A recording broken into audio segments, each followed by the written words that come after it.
तो भाई लोगों, जब से एग्जिट पोल के नतीजे सामने आए हैं, कुछ लोग सोशल मीडिया से वैसे ही गायब हो गए जैसे गधे की सर से सींग। ये वो लोग हैं जो एक तरफ ये बोल रहे हैं कि हम एग्जिट पोल को नहीं मानते और अगले ही सेकंड दुनिया से नजरें बचाकर बाथरूम में जाकर रो लेते हैं। मेरा तो इतना लाइफ खराब हो गया है, इतना लाइफ खराब हो गया है। समझ नहीं आ रहा है कि अभी तो सिर्फ एग्जिट पोल के रुझान आए हैं तो उनका ये हाल है। कल को जब असली नतीजे आ जाएंगे तो ये किसी पतंग से लटक कर दूसरे गोले पर ही न चले जाएं।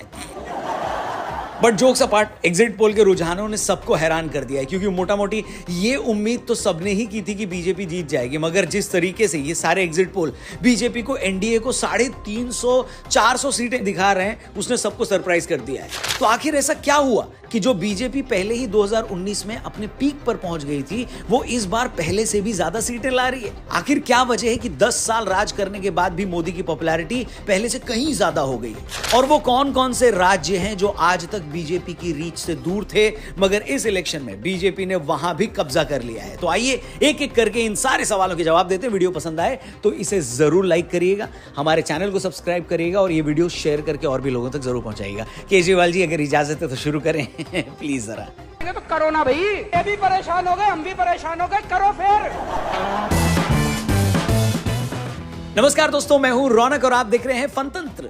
तो फ्रेंड्स, एग्जिट पोल को लेकर अब पूरी तस्वीर साफ हो गई है। देश के 10 मीडिया हाउसेस ने जो एग्जिट पोल करवाए हैं, उनमें हर किसी में एनडीए की सरकार बड़ी आसानी से बन रही है। अगर मैं इन सभी एग्जिट पोल की गई प्रेडिक्शन के बेस पर एवरेज नंबर बताऊं तो एनडीए को इन चुनावों में 360 सीटें मिलती दिखाई दे रही हैं और इंडिया अलायंस को 123। मतलब सरकार बनाने के लिए जो 272 का मैजिक नंबर है, एनडीए उससे भी 88 सीटें ज्यादा लाती दिखाई दे रही है और वहीं इंडिया अलायंस इस मैजिक फिगर से 150 सीटें कम लाता दिख रहा है।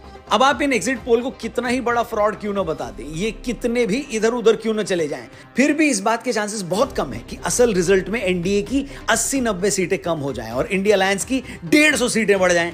इससे पहले कि मैं आपको बताऊं कि आखिर वो कौन कौन से स्टेट हैं जहां इस बार बीजेपी ने सबको सरप्राइज किया है और किस किस सर्वे में एनडीए को 400 सीटें मिल रही हैं, उन सबसे पहले आपकी थोड़ी कमाई करवा देते हैं। प्रोबो ऐप पर आप अपनी ओपिनियन दे सकते हो, क्योंकि दुनिया में हर आदमी की अपनी ओपिनियन होती है।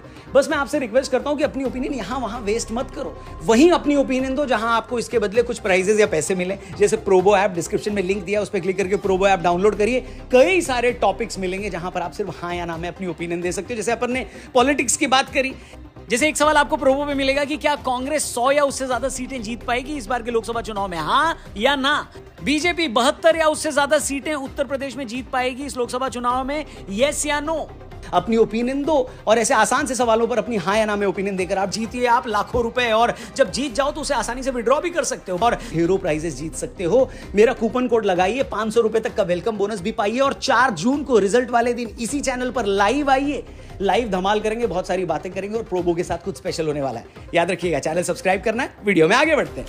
दोस्तों, जिन 10 एग्जिट पोल के सर्वे का मैंने जिक्र किया है, उनमें 9 में एनडीए को 350 से ज्यादा सीटें दी गई हैं। इसके अलावा आज तक एक्सिस माई इंडिया बीजेपी को 361 से 401 सीटें दे रहा है। न्यूज 24 टुडे चाणक्य का सर्वे बीजेपी को 400 सीटें दे रहा है और एनडीटीवी जन की बात के एग्जिट पोल में एनडीए को 375 से ज्यादा सीटें मिलने की बात की गई है। और अगर आप इनसे भी हैरान नहीं हुए तो अब सुनिए।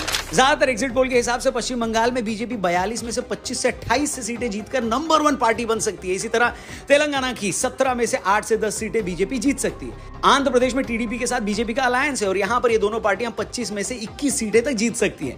ओडिशा में जहां आज तक बीजेपी और बीजेडी की बराबरी की टक्कर हुआ करती थी, इस बार बीजेपी वहां भी 21 में से 18 सीटें ला सकती है। तमिलनाडु में बीजेपी को 22% से ज्यादा वोट मिल सकते हैं और वो वहां 2 से 4 सीटें जीत सकती है। पूरी उम्मीद है कि केरल जैसे स्टेट में इस बार बीजेपी का खाता खुले और वो 2 सीटें तक ले आए। नोट करने वाली बात यह है कि ये सब वो स्टेट हैं जहां बीजेपी या तो कभी नंबर 1 पार्टी नहीं बनी थी या उसकी वहां से कभी सीट ही नहीं आई थी। इन स्टेट में अच्छा परफॉर्म करने का फायदा यह है कि बीजेपी को महाराष्ट्र में जो 15 से 20 सीटों का नुकसान हो रहा है, उसकी भरपाई वो इन स्टेट से आसानी से कर सकती है।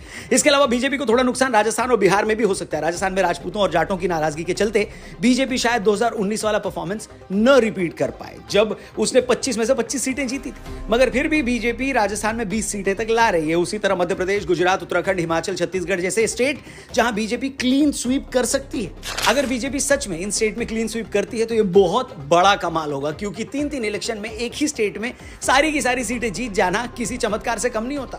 बीजेपी अगर एक बार फिर से 2019 जैसा या उससे भी बेटर परफॉर्म करने वाली है तो उसके पीछे सबसे बड़ा रीजन यह है कि अगर वो किसी एक स्टेट में या 2-3 सीट लूज कर रही है तो वो उसकी भरपाई ऐसे राज्यों से कर दे रही है जो उसके स्ट्रांग होल्ड नहीं थे। इसके अलावा यूपी, गुजरात और मध्य प्रदेश जैसे बीजेपी के जो गढ़ रहे हैं वहां तो अच्छा कर ही रही है। उम्मीद है बीजेपी इस बार यूपी में 80 में से 72 सीटें जीत सकती है। गुजरात और एमपी में सारी की सारी 26 और 29 सीटें जीत सकती है। बिहार में बीजेपी का परफॉर्मेंस तो अच्छा रहेगा, मगर जेडीयू को वहां 4 से 5 सीटों का नुकसान होगा, जिसका असर बिहार में एनडीए की टोटल सीटों पर पड़ सकता है। हम एक बार फिर से ये बात अंडरलाइन कर दें कि हम जो भी बात कर रहे हैं वो एग्जिट पोल के रुझानों के बेस पर कर रहे हैं, मगर सच में यही रुझान अगर एक्चुअल रिजल्ट में कन्वर्ट होते हैं तो इसे आजाद भारत की राजनीति की सबसे बड़ी घटना माना जाएगा। ऐसे टाइम जब किसी एक विधायक तक का दोबारा जीत कराना मुश्किल होता है, राज्य में किसी का दोबारा सीएम बनना भी आसान नहीं होता, इन सब के बावजूद अगर नरेंद्र मोदी लगातार तीसरी बार देश के प्रधानमंत्री बनते हैं तो यह भारत ही नहीं दुनिया की राजनीति में सबसे बड़ी घटनाओं में से एक होगी। मोदी का तीसरी बार प्रधानमंत्री बनना यह साफ कर देगा कि लोग एक नहीं अनेक वजहों से उन्हें चाहते हैं।